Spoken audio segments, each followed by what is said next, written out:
예, 어렵고 딱딱한 법률을 쉽고 재밌게 풀어드리는 법설전입니다. 저는 소병덕 변호사고요. 오늘 귀한 두 분 모셨습니다. 우리 오준영 회장님 인사 부탁드리겠습니다. 네, 안녕하세요. 저는 전북교총회장 오준영입니다. 오늘 변호사님 옆에 있으니까 왠지 뭐 피의자가 같은 뭐 주시는 거 있으세요? 그런가요? 하여튼 예, 한번 열심히 오늘 이야기 네. 나눠보겠습니다. 예, 김 변호사님 나오셨습니다. 네, 안녕하십니까. 김현민 변호사입니다. 오랜만에 인사드리겠습니다. 네, 반갑습니다. 제가 최근에 참교육이라는 드라마를 아주 재밌게 봤는데요. 제가 이제 참교육을 볼 때마다 이 나와진 김무열 배우죠. 그 주인공이 선생님들을 지켜주시는 모습을 볼 때마다 한 분이 생각났어요. 바로 우리 오준영 회장님. 제가요? 예. 오준영 회장님 카톡 프로필을 보면 아주 재밌어요. 제가 한번 보여드릴게요. 네. 이게 여기 뭔가요? 보시면 영화 포스터 같은데. 네, 아주 잘생긴 분이 지금 주먹을 딱 세우고 하늘을 날아다니면서 마치 아이언맨, 슈퍼맨처럼 이 선생님을 보호하겠다라고 하는 게 있어요. 혹시 이 프로필에 대해서 좀 의미가 있습니까? 어떤 의미가 그렇죠. 일단 뭐 오늘 방송으로 보시면 저 얼굴이 아니다라고 항의하시는 분들이 계시겠지만 저를 근거로 한 AI 합성 프로필이고요. 사실 저희 교원단체라는 곳이 선생님들의 이런 그 복리와 또 이런 그 후생 그리고 또 선생님들의 근무 여건 개선에 도움을 줘야 되는 단체잖아요. 근데 요즘 교육 현장이 그렇게 녹록치만은 않아요. 특히나 이 사법화된 현장 때문에 선생님들이 어려움을 많이 겪고 계셔서 제가 좀 이렇게 슈퍼히어로처럼 우리 선생님들의 어려움이 있는 현장에 직접 출동하고 여러 가지 도움을 직접 드리겠다. 뭐 이런 의미로 홍보 포스터로 한번 만들어봤습니다. 현실판 나와진. 그렇죠. 봐야 되겠네요. 이거 참교육 나오기 전에 미리 만들어둔 포스터. 그렇죠. 저희는 올 초에. 네. 그래서 본격적인 좀 얘기 전에 방금 말씀하셨듯이 교총이 좀 뭐 하는 곳인지 회장님께서 소개 좀 해주시죠. 네. 교총 하면은 어떤 분들은 뭐 교촌 치킨을 떠올리기도 하는데 네. 사실 이제 교총은 줄임말이고요. 한국교원단체 총연합회라는 단체입니다. 줄여서 한국교총이라고 하는데요. 이 교총은 1947년도에 설립이 됐습니다. 그러니까 우리나라 정부 수립보다 1년이 빨랐던 거고요. 6.25 전란 이후에 황폐화된 우리나라를 교육을 기점으로 다시 세우자라는 선배 교육자들의 염원이 담긴 단체라고 볼 수 있습니다. 내년이면 벌써 80년이 되는 단체고요. 저 같은 경우는 이제 전북교총 회장인데요.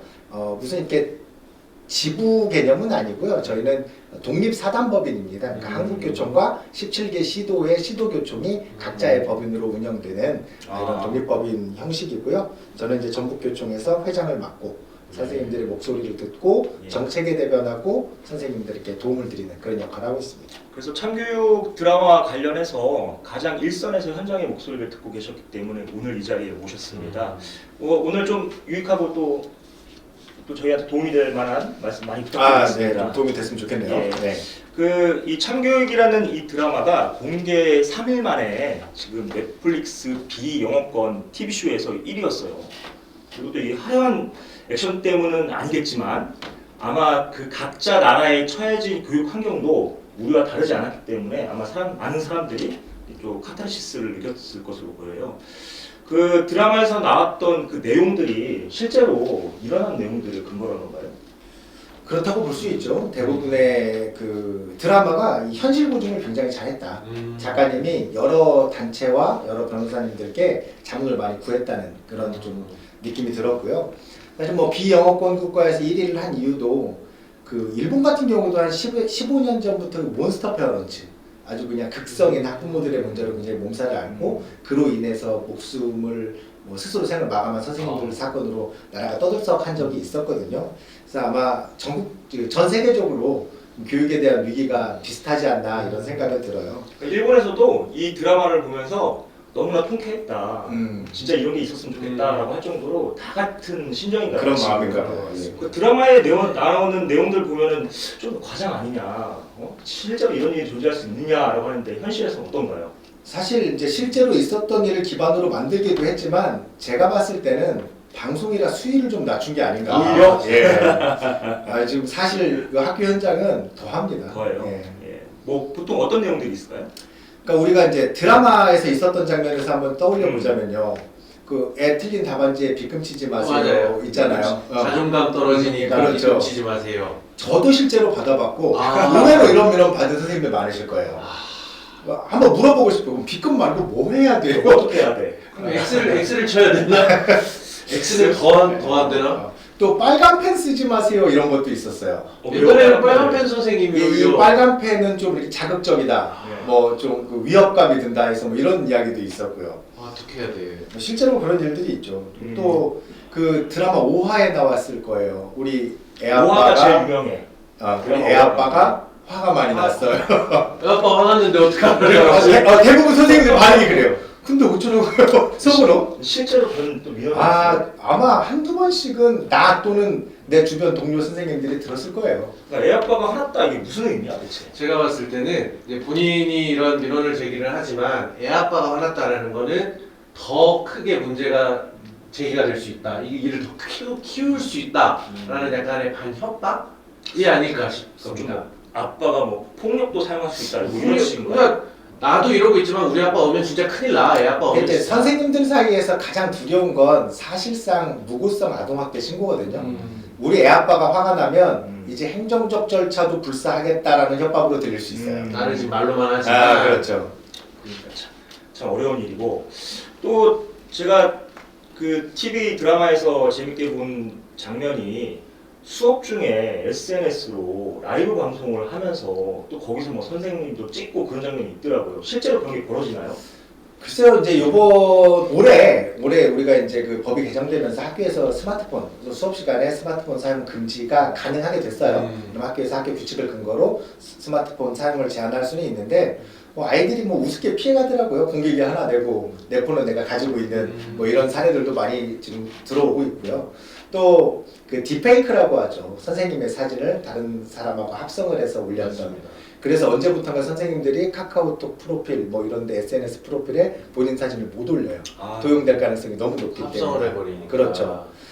그리고 뭐 우리 지역에서도 있었죠. 작년에 있었던 일인데 그 한 학생이 SNS로 좀 그 본인의 성기 사진을 선생님에게 DM으로 보냈는데 몇 학년이에요? 그때 고등학생이었어요. 고등학생? 고등학교 3학년이었고 네. 이 DM으로 보낼 때 폭탄 메시지 기능이 있대요.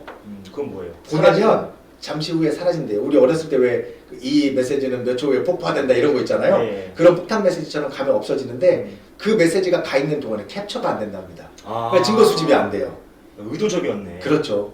그래서 이런 일이 있었다. 뭐 굉장히 뭐 온라인을 이용한 뭐 이런 교권 침해도 많이 있습니다. 선생님들 참 어려워. 맞습니다. 심지어 또 좀 덩치 큰 학부모가 뭐 수업 중에 들어와서 수업을 방해한다든지 그런 일도 있다면서. 와, 그럼 진짜 무서울 것 같긴 하네요. 키 190대는 학부모. 근데 그런 일은 아직 들어본 적은 없고 우리 지역에서 그런 일이 있긴 했어요. 고창 지역이었는데 한 초등학교 선생님이 수업을 하고 계실 때 학부모가 교실에 난입해서 선생님의 뺨을 때렸던 사건이 있었습니다. 정말 그 깜짝 놀란 사건이었죠. 그런 사건은 그럼 어떻게 처리가 됐어요? 글쎄요, 그 이후에 저희가 이제 교권 침해로 신고를 했었는데 이게 그 교권보호법 개정되기 이전 일이라 교권보호위원회가 학교에서 열립니다. 학교에서 열릴 때는 사실 뭐 문제가 있을 수도 있어요. 물론 다 공정하게 하셨겠지만 민원이 계속될 게 우려가 돼서 여기에서 끝내자. 학부모의 의견을 들어주고 그냥 마무리하자. 이런 경우들이 왕왕 있었기 때문에 그래서 교권보호법 개정된 이후로는 교권보호위원회가 교육지원청으로 이관이 됐거든요. 그런 걸 막기 위해서 그런 건데 그때 그 사건이 어떻게 사건의 경우 그 약 한 7, 8년 전 2018년 정도에 일어난 고창에서 일어난 일인데요. 여교사가 약 20명 정도 학생들 앞에서 뺨을 두세 차례 정도 폭행을 당했고 당시 이제 그 경찰에서는 이제 폭행이 동반된 공무집행 방해죄로 입건을 했었던 것으로 알고 결과까지는 제가 알지 못하는데 그렇죠. 저도 이게 결과를 형사처벌 대상이 되죠. 됐어야 돼요. 그렇죠. 네. 그러니까 드라마에서 이렇게 나오는 내용들을 보면은 정말 가슴이 답답하잖아요. 근데 이제 주인공 나하진이 이걸 통쾌하게 해결하는 그 장면들, 맞습니다. 우리 시청자들이 거기서 이제 카타르시스를 느낄 텐데, 근데 실제로 현실에서는 그렇게 하면 위험할 수 있잖아요. 그렇죠. 현실에서 할 수 없으니까 이제 어떻게 보면은 사이다가 되는 건데, 그렇죠. 현실에서의 그 만약에 나와진 그 감독관의 모습이 그대로 드러난다 그러면 뭐 바로 철컹철컹 그렇죠. 살펴가겠죠. 하나씩 보면 이제 1화에서는 나와진이 이제 가해 학생 머리를 잡고 이제 책상에다 딱 귀를 맞습니다. 맞대게 한 다음에 옆에 손바닥으로 콱 내려쳐요.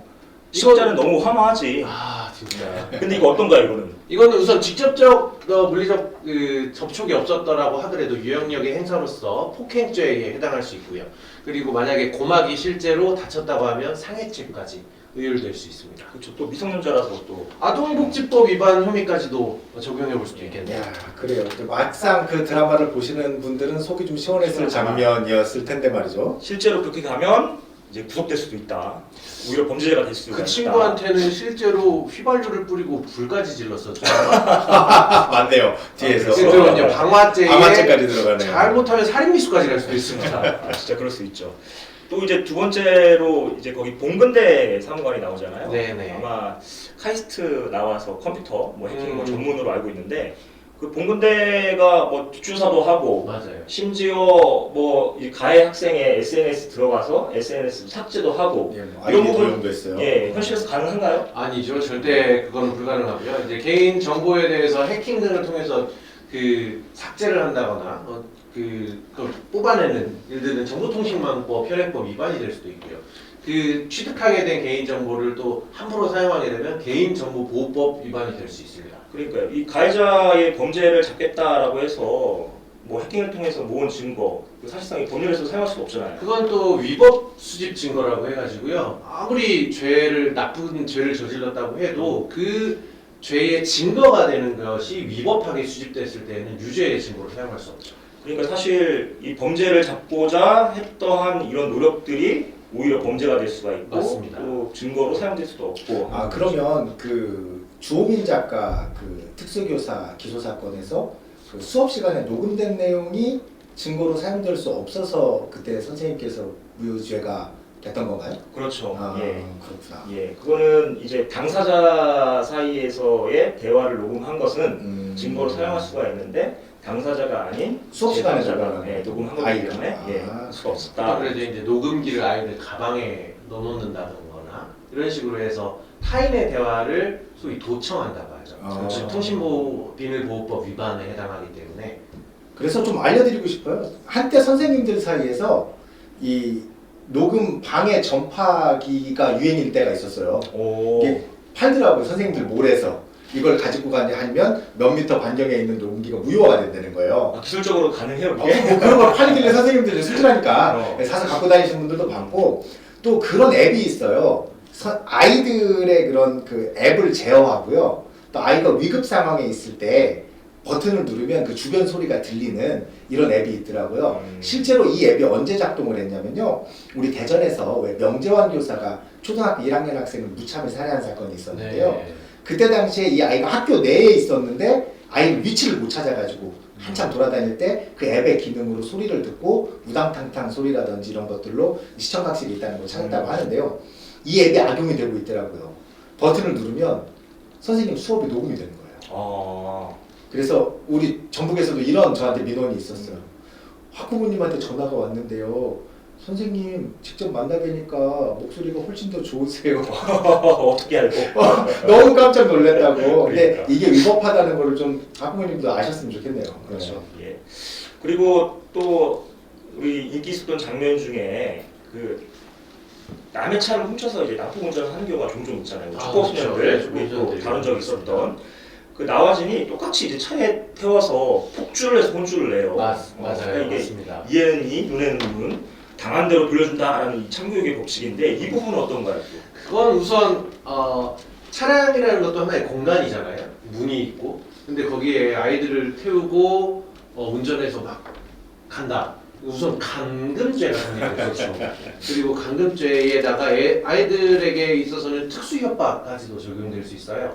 근데 특수협박이라고 하면 이제 자동차가 이제 예. 위험한 물건으로 보는 그럴 거죠. 수 있습니다. 위험한 물건을 가지고서는 협박을 한다라고 하면 특수협박이니까. 특수협박. 예. 그래서 사실은 아이들한테 겁만 주려고 했었던 행위가 사실 그 감금죄 특수협박이면 실형까지도 선고될 수 있는 아주 이제 말씀 들어보면 굉장히 위험한 직업이었네요, 감독관이. 지금 나와진 감독관이 한 것만 해도 제가 봤을 때 A4용지 한 장 이상의 죄가 나올 수 있습니다. 좀 막 징역 20년 된 것 같아요 지금까지. 그러니까요. 이게 사실 가해자를 응징하려다가 이제 감독관이 이제 더 무서운 이제 범죄자가 되는 꼴이 되는 거잖아요. 네. 근데 이제 거기서 나오는 사례들은 보통 이 가해 학생들이 또 선생님한테 또 위해를 가하려고 하거나 덤벼들거나 하잖아요. 그럼 나와진 입장에서는 이거 정당방위다라고 얘기할 수 있는 거 아닌가요? 저희가 몇 회 전에 이 정당방위에 대해서 한번 다뤘던 적이 있잖아요. 우리나라의 경우 정당방위를 매우 좁게 보수적으로 해석을 하고 있습니다. 그래서 아이들이 물론 선생님에 대해서 어떠한 신체적 위해나 뭐 그런 폭행, 협박 등을 가할 수도 있긴 하겠지만 나와진 이 드라마에서 나오는 모습 정도의 행위로는 정당방위로 인정받기가 매우 어렵죠. 그렇죠. 네. 그럼 이제 여기서 이제 중요한 질문이 있는데, 그럼 교사는 손도 못 대고 당하는 거냐? 어떻게 회장님이 말씀하신 좀 이때 어떻게 대처를 해야 되는지. 글쎄요, 그러니까 그 교사들이 지금 가장 두려워하는 포인트 아까 잠깐 말씀드렸지만 무고성 아동학대 신고예요. 근데 이걸 막을 수가 없는 게 우리가 교권오법이 개정되면서 정당한 생활지도는 아동학대로 보지 아니한다라고 법령에 되어 있습니다. 근데 정당한 생활지도가 어디서부터 어디까지인지 이거는 이제 그 교육청에 있는 고시와 매뉴얼로 나와 있거든요. 그런데도 불구하고 아동학대 신고가 왜 들어오느냐? 이 정서적 학대 때문에 그래요. 아동복지법에 있는 이 정서적 학대 조항이 예전에 우리 교사들 사이에서는 교직사회 저승사자법이다. 혹은 뭐 아동학대에 그 신고당한 선생님은 기분상해죄에 걸렸다. 기분상해죄.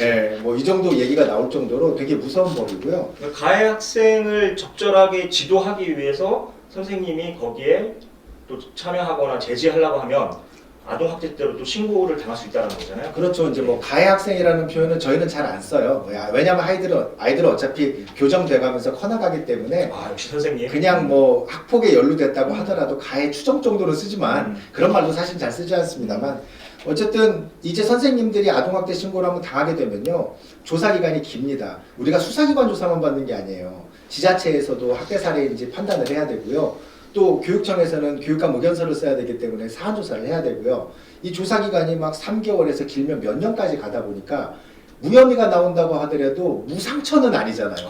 그렇죠. 예, 그 기간 동안에 교직사회 그 인생을 부정당하는 것 같기도 하고 그 어려움을 겪으면서 결국은 뭐 생을 마감하는 선생님도 계시고 직을 그만두는 선생님도 계시고 더 가르칠 수 있을까 하는 그런 뭐 자괴감을 갖는 선생님도 계시고요. 또 옆에서 그런 장면을 목격만 하더라도요. 선생님들이 교육 방임을 해요. 그렇겠네요. 안 가르치면 별일이 안 생기니까요. 그래서 결국 이런 것들이 모두 피해는 고스란히 학생들에게 가는 거죠. 그런 안타까운 현실이 있습니다. 아이들 보면 요즘 선생님들이 교육을 한다고 해서 뭐 회초리를 드는 건 당연히 안 될 테고 하다못해 아이들 뭐 너 잠깐 뒤로 나가 서 있어.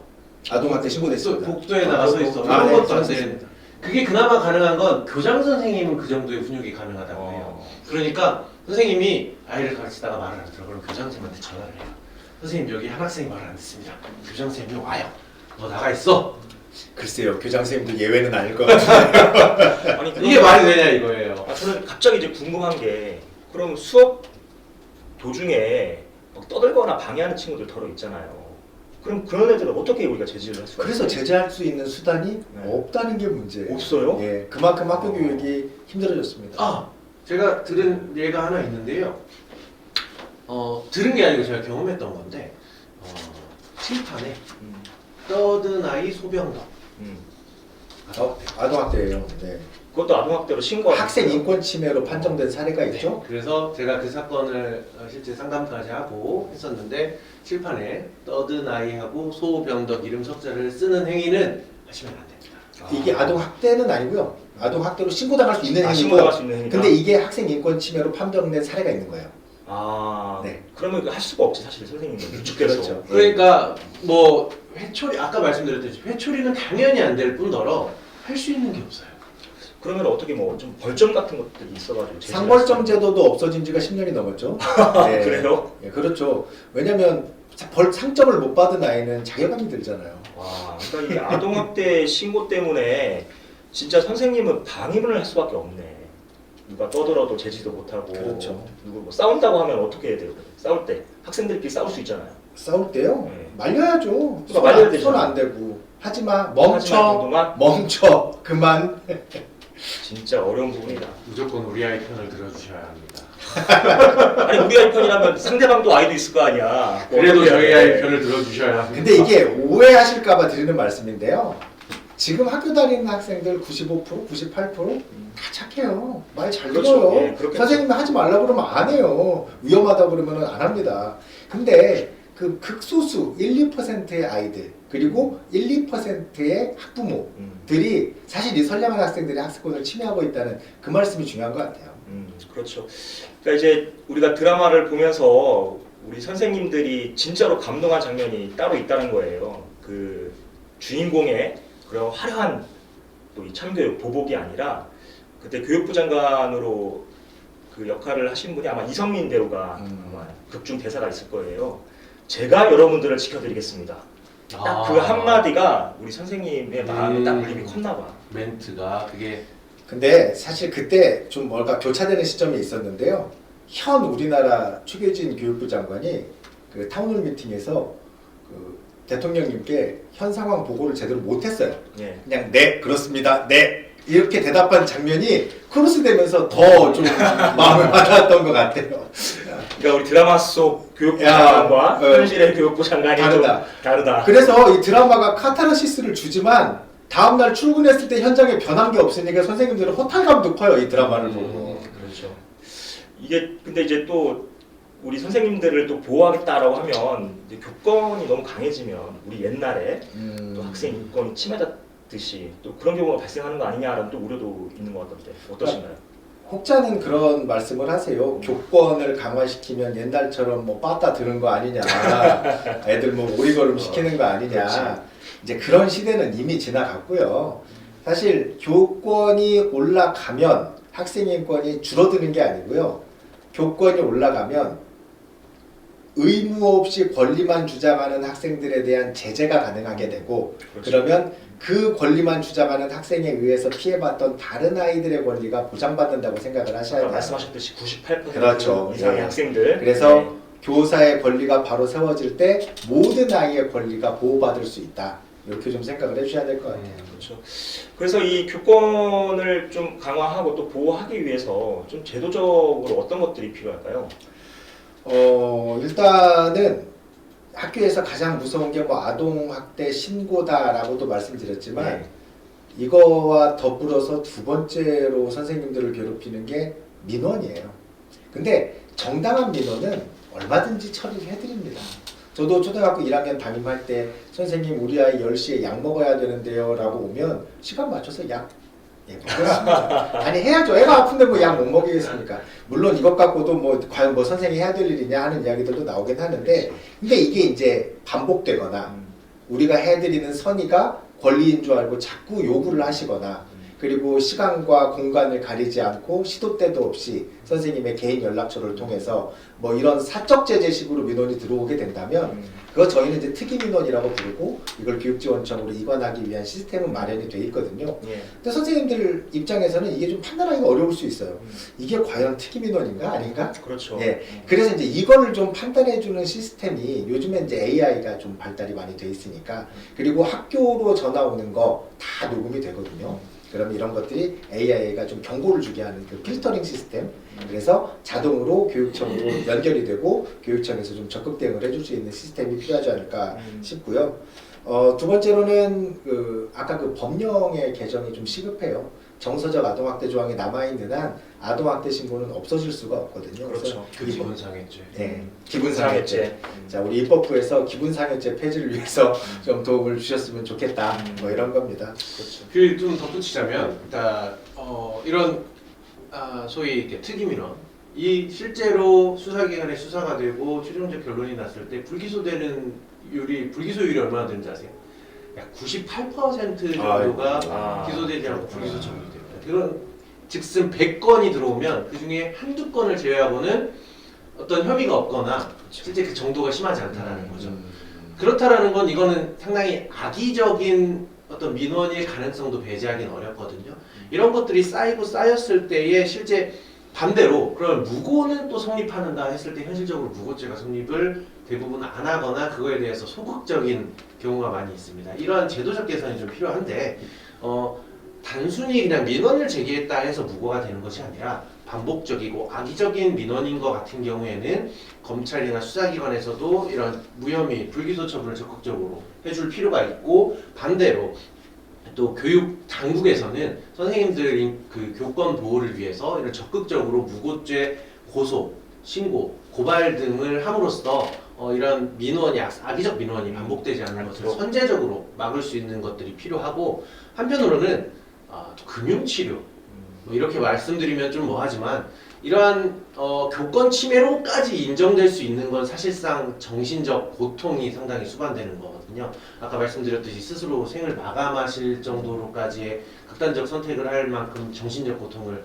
호소하시는 분들이 많이 있는데 이러한 최근 그 저희 전라북도 지역에서도 이러한 관련돼서 교권 침해가 인정됨으로써 정신적 고통 위자료에 대해서 약 3천만 원 정도의 손해배상을 인정하는 판결이 있었다고 하는데요.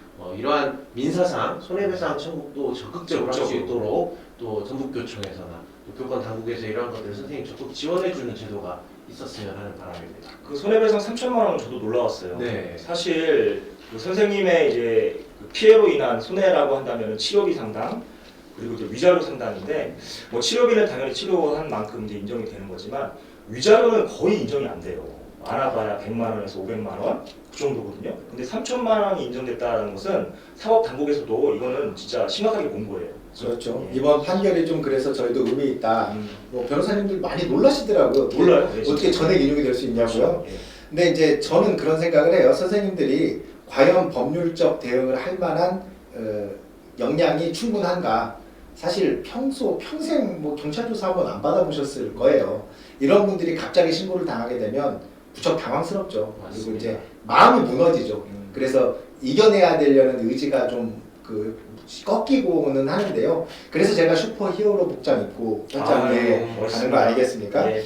그래서 좀 이 신고당한 선생님을 좀 적극적으로 초기에 개입해서 법률 지원을 해주고 옆에서 든든하게 조력해주는 시스템이 필요하지 않을까. 지금 이게 좀 분절돼 있거든요. 내가 법률 지원은 여기서 하고 치유 지원은 여기서 하고 또 뭐 저기 소송비 지원은 여기서 하고 이런 것들이 지금 분절돼 있는데 좀 원스톱처럼 묶여서 선생님은 잘못이 없습니다. 대응은 저희가 하겠습니다.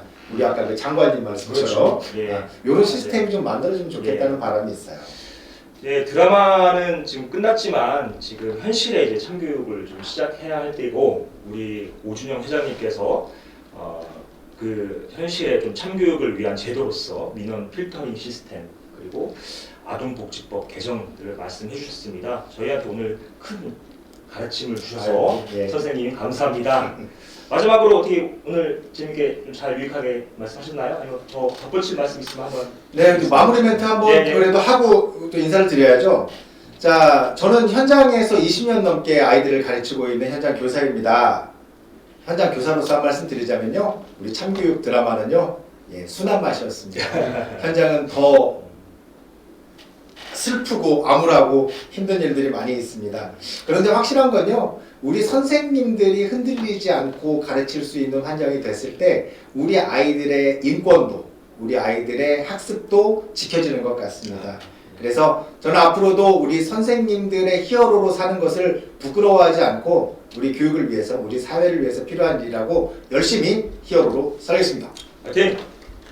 우리 김 변호사님 어떠셨나요? 네, 너무 좋은 말씀 해주셔서 감사하고 근데 저희 드라마를 봐서 참 시원한 장면, 사이다 같은 장면들이 많이 나왔지만 변호사로서 한 말씀 드리자면 현실에서는 일어나기 어려운 부분 드라마는 드라마로서 보되 다만 그러한 사이다가 이러한 드라마 외적으로 현실에서 일어나기 위해서는 시스템의 개선 그리고 앞으로의 발전이 더 정말 필요한 게 아닌가 싶습니다. 그런 걸 위해서 또 우리 회장님께서 더 적극 노력해 주시길 바라고요. 네, 오늘 참 좋은 말씀 많이 나눴던 것 같습니다. 네, 이 정도로 하겠습니다. 그러니까 가상의 해결사에게 이제 열광하는 것은 잠깐이지만 이제 무너진 교실을 진짜로 참교육하는 것은 이제 올바른 제도의 회복이다라고 말씀해 주셨습니다.